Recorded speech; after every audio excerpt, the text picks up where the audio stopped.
Okay, in this part, we're going to look at reading a file and performing a mathematical calculation on the data in that file. To start this section off, there's a file that we looked at in the last part.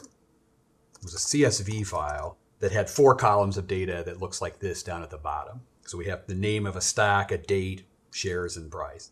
What we're going to do here is I'm going to write a program, call it port.py. And what we're going to do in this program is essentially try to read that file and do a calculation with it. To start this off, let's just start with reading the file first. In order to read a file, we do the open function. So we say open portfolio CSV. And then what we're going to do is do a for loop on it. Like we might say for line in F, and let's just print the line to start. Okay, so this is what we're going to start with. This is a program. It will read the file, go line by line, as is. That's not enough to really do anything interesting. I mean, yes, it reads the file and then prints something out, but we actually haven't done enough to do any kind of calculation with it.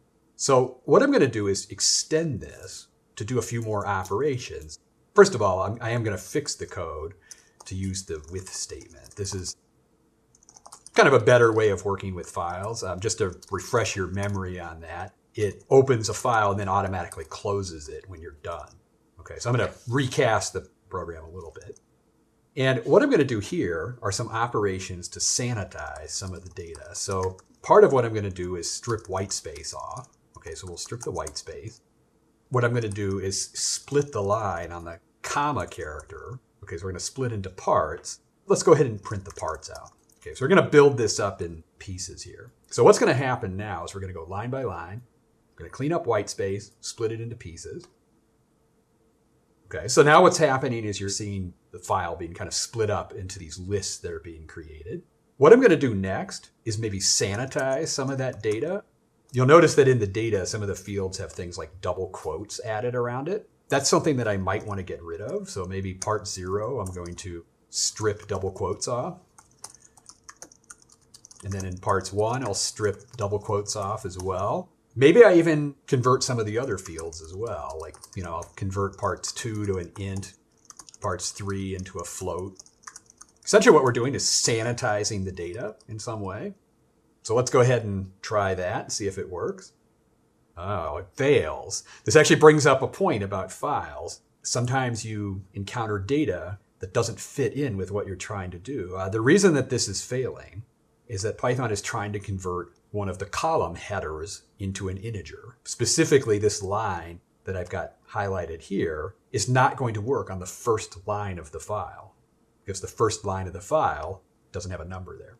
I can fix that, by the way. The way that I'm going to fix that is I'm going to use the next operation to skip a line. I haven't talked about it before, but what's going to happen here is this is going to skip line of input, and then when I do the for loop, it will continue on with the line after that. Let's make that change. Okay, so now what's happening is you're reading the file. Each line has been split up. What you're getting is a list of the different parts of that line. You'll notice that in the parts here, it's actually been converted into an integer and a float. Now to take this one step further, I mentioned that we want to do some kind of calculation with this. Maybe what I want to do is calculate the total shares times price of this stock portfolio. And so to do that, maybe I'll introduce a variable total up here. And then instead of printing, I'll update the total. So I'll say the total is equal to parts 2 times parts 3. And then print a summary down at the bottom. The total cost of this thing is equal to total. So now what you have is you have a program. It opens up a file, skips the first line, does a little bit of cleaning up of the text, sanitizing the text, and performs some kind of mathematical calculation, printing out the result. Believe it or not, this is actually a template that you could follow for reading all sorts of files. I mean, if you need to write a Python program that performs a calculation on data, you will follow this same programming model. Open a file, go line by line, clean it up, maybe convert some values, and then perform some math on it.